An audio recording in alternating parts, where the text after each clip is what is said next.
সময় দিছে মাত্র 30 মিনিট। আমরা এখান থেকে ঢাকা থেকে 7:30টার দিকে গাড়ি নিয়ে রওনা হতাম কাশিমপুর। যেতে যেতে সময় লাগতো 2 ঘন্টা 2.5 ঘন্টা। 10টা নাগাদ 10:30 নাগাদ পৌঁছানোর পরে একটা আবেদন দিতাম, দেখা করতে আসছি। প্রতিবারেই একটা করে ছবি, আবার আইডি কার্ডের ফটোকপি। এত ফটোকপি আর এত ছবি দিয়ে কি করছে আল্লাহ ভালো জানে।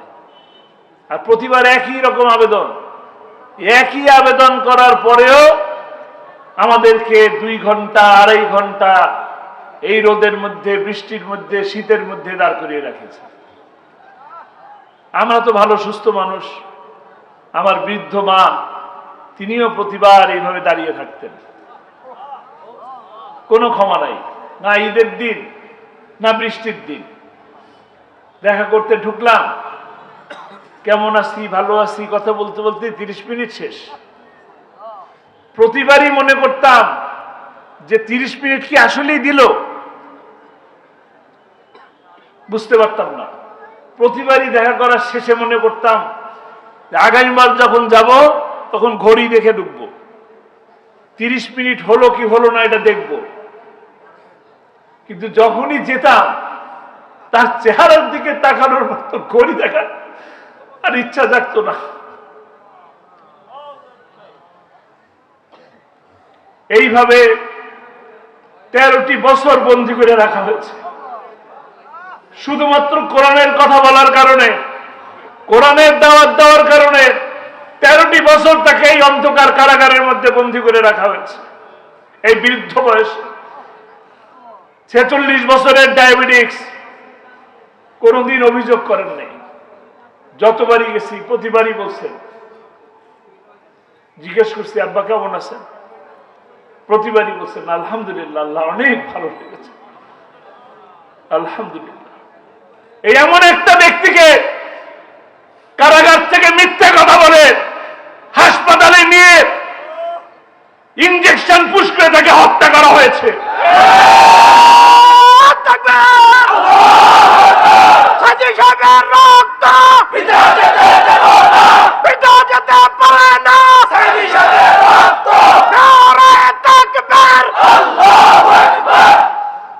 অপরাধ অপরাধ শুধু কোরআনের দাওয়াত দেওয়া, আর কোন অপরাধ ছিল? আবরারের অপরাধ কি ছিল? আবরারের কথা মনে আছে আপনার? মেধাবী ছাত্র, বুয়েটের, ফজরের নামাজ পড়তে যায়। ফজরের নামাজ পড়তে যায় বলে তাকে শিবির সন্দেহ করে রুমের দরজা আটকিয়ে হাতুড়ি দিয়ে গিরায় গিরায় পিটিয়ে পিটিয়ে হত্যা করেছে। কতটা বর্বর হলে তারা এই কাজ করতে পারে? বিশ্বজিতের কথা মনে আছে আপনাদের? একটা হিন্দু ছেলে দিনে দুপুরে 35টা 36টা টেলিভিশনের ক্যামেরার সামনে রাজপথে তাকে কুপিয়ে কুপিয়ে হত্যা করা হয়েছে। সে বারবার বলতেছে, ভাই আমি শিবির না, আমি শিবির না। শিবির তো দূরের কথা, আমি তো মুসলমানই না। অপরাধ কি ছিল? খোঁচা খোঁচা দাড়ি ছিল। দাড়ি রাখা অপরাধ? এই মুসলমানের দেশে দাড়ি রাখা কি অপরাধ? এই মুসলমানের দেশে নামাজ পড়া কি অপরাধ? ওই নাস্তিকদের বিচার এই দেশে হবে, হতেই হবে। তারা মনে করে কি নাস্তিকদের দেশ? এটা শাহজালালের দেশ, এটা শাহপারানের দেশ, এটা শাহ মখদুমের দেশ, এটা আলেম ওলামাদের দেশ। নাস্তিকদের স্থান হবে না। আল্লামা সাঈদী বলছিলেন না, এমন সময় আসবে ইন্দুরের গর্ত খুঁজে পাবা না। সত্যি হয়েছে কিনা? একদম প্রতিটা অক্ষরে অক্ষরে সত্যি হয়েছে। এখন তো খুঁজেই পাওয়া যায় না। কে জানি বলেছিল খেলা হবে, খেলা তো শুরুই হয় নাই। খেলা শুরু হওয়ার আগেই মাঠ ছেড়ে পালায় গেছে। মুশরিকদের মনের মধ্যে ভয় থাকে।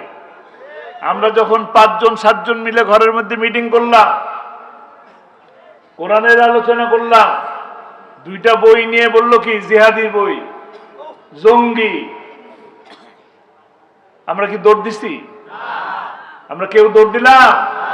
কিন্তু তারা গাড়ির থেকে নেমে দৌড় দিয়ে প্লেনে উঠে গেছে।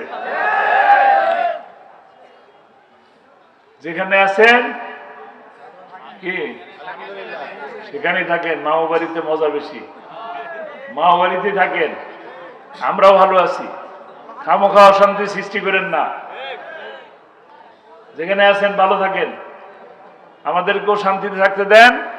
অনেক লুটপাট করছেন, হাজার হাজার হাজার হাজার কোটি টাকা, অনেক লুটপাট।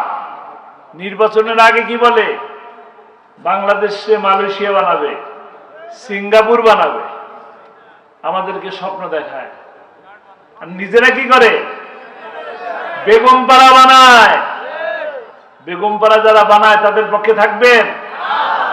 যারা শেয়ার বাজার লুট করে তাদের পক্ষে থাকবেন? যারা ব্যাংক ডাকাতি করে তাদের পক্ষে থাকবেন?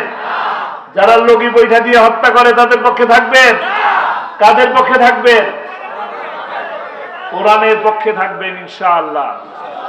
আল্লামা সাঈদীকে ভালোবাসেন? কয়জন ভালোবাসেন? আলহামদুলিল্লাহ। আল্লামা সাঈদী আপনারা কি আমার আত্মীয় নাকি? আল্লামা সাঈদীর আত্মীয়? এত ভালোবাসেন কেন?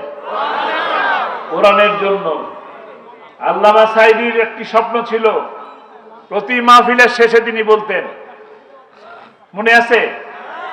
প্রতি মাহফিলের শেষে তিনি বলতেন, কোরআনের রাজ প্রতিষ্ঠা হয়েছে, এই দৃশ্য দেখে আমার যেন মৃত্যু হয়। সেই স্বপ্ন বাস্তবায়ন করতে পেরেছি আমরা? সেই স্বপ্ন বাস্তবায়ন করব আমরা? দায়িত্ব কাদের?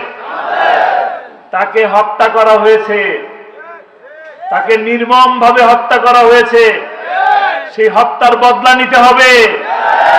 বদলা কিভাবে নেব? তার স্বপ্ন পূরণের মাধ্যমে, ইনসাফ ভিত্তিক কল্যাণময় একটি রাষ্ট্র প্রতিষ্ঠার মাধ্যমে ইনশাআল্লাহ আমরা একটি সুন্দর সমাজ গঠন করব। যে স্বপ্ন সেই 50 বছর আগে যুদ্ধের সময় আমাদের মুরব্বীরা স্বপ্ন দেখেছিল কি?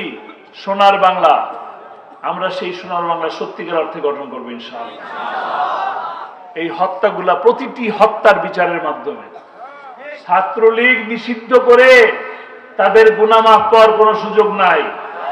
প্রতিটি হত্যার বিচারের মাধ্যমে ইনসাফ ভিত্তিক সমাজ প্রতিষ্ঠা করতে হবে ইনশাআল্লাহ। আমরা রাজি আছি? আগামীতে যে সুযোগ আসবে, আজকে এই যে 5ই আগস্টের পরে আমরা ভালো আছি নাকি? ভালো আছি? এটাই কি বিজয়? 5ই আগস্টের যে শান্তি পেলাম, এটাই কি শান্তি? আরো বেশি শান্তি চাই, সুখ চাই, সমৃদ্ধি চাই। কিভাবে চাই? কোরআনের রাজ প্রতিষ্ঠার মাধ্যমে। আমাদের কাজ হবে আল্লামা সাঈদীর সেই স্বপ্ন, কোরআনের দাওয়াত।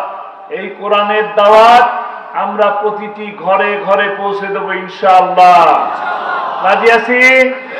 রাজি আছি ইনশাআল্লাহ।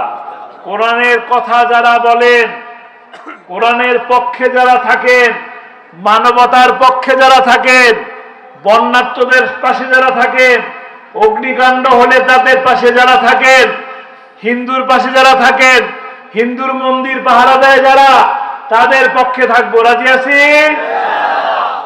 কথা দিচ্ছি, যদি আমরা এই কাজ করতে পারি তবেই সত্যিকার অর্থে এই দেশটা শান্তিময় একটা দেশ হবে, একটি কল্যাণময় রাষ্ট্র প্রতিষ্ঠা হবে ইনশাআল্লাহ।